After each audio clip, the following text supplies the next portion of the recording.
Alright, what's going on, everybody? I'm making this video for anybody interested in buying Big Duck Club E36 Sedan or Coupe Overfenders. I got mine last week and just got done installing them today. I got the front and the backs done. Pretty easy. It wasn't too hard. Just want to take your time. Take your time and measure everything out, because you don't want to get done and have a rivet here, and rivet over here, blah blah blah blah blah. You know, you want to take your time and make it look good. Make sure you line everything up. Make sure you keep your body lines. Which this kit's actually pretty good. The body lines are pretty straightforward. Now, one thing I will recommend for anybody that's getting overfenders of any brand really is flip them over, flip them upside down, and on the inside where the resin and the fiberglass is, where it was made and everything, I got like a little grinding wheel, and I ground it off, just a tiny little, I guess you'd say like little pieces of resin that were just poking up, just so it'd fit down or lay down flush and smooth with the body of the car, and that worked really well. Now, one thing you do not want to forget with these overfenders is you're going to want to cut your wheel wells, or basically there's no use of having overfenders. Now, what I did was, it's pretty simple. This is pretty much what everybody does. Just cut the outside of your fender. There's two sides of your fender, or there's actually two layers. There's your outside layer and there's the inside layer in here, which is your wheel well. So you're going to want to cut all this out. Then you're going to take the inside layer. It should be hanging down here. You want to cut slits in it. Take your wheel off, jack the car up, hit it with a hammer to make a nice smooth bead, or nice smooth seal, and then you want to weld it shut. So weld a nice bead across there, cut the tabs off, grind it down smooth, hit it with some primer and paint just so it won't rust, and then you're ready to go. Put the overfenders on. Now, my car is a drift car, and I have the MG Solutions angle kit, which sticks out each wheel about 5 to 6 inches wider than factory.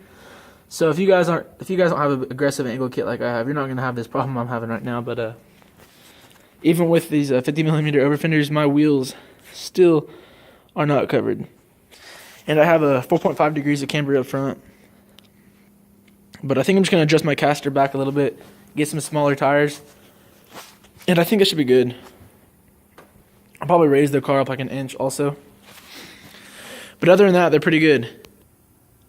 Now, for the tools using to install these overfenders, pretty simple. This is stuff really you can just get anywhere. Hardware store, O'Reilly's, AutoZone, something like that. So a drill, obviously. I used a 3/16 rivets, so 3/16 drill bit. Tape, you want to tape them on there and get them perfect. Get them exactly how you want first. Tape them on there right where you want.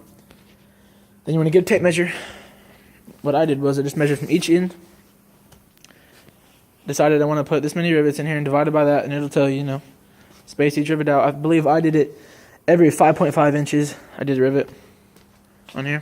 You want a rivet gun, tape measure, just some basic drill bits and stuff like that.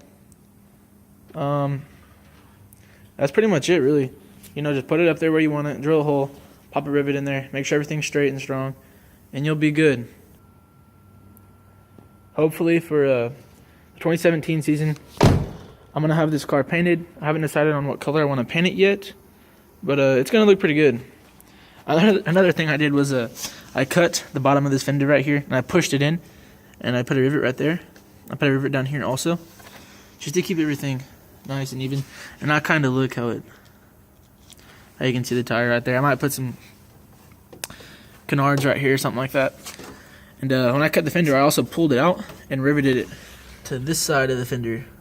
Really can't see it, but pretty simple, really. If you're thinking about buying the Big Duck Club overfenders, I would highly recommend it. I think they are very good. They're pretty strong. I know some buddies on Facebook and everything that have these overfenders, and they've gotten pretty big wrecks, and overfenders were fine. Big Duck Club actually they got their own special resin apparently, which makes them very flexible for being fiberglass, and they're pretty strong. If you're thinking about getting them, I would highly recommend it. And any questions, message me, comment, whatever. Thanks for watching.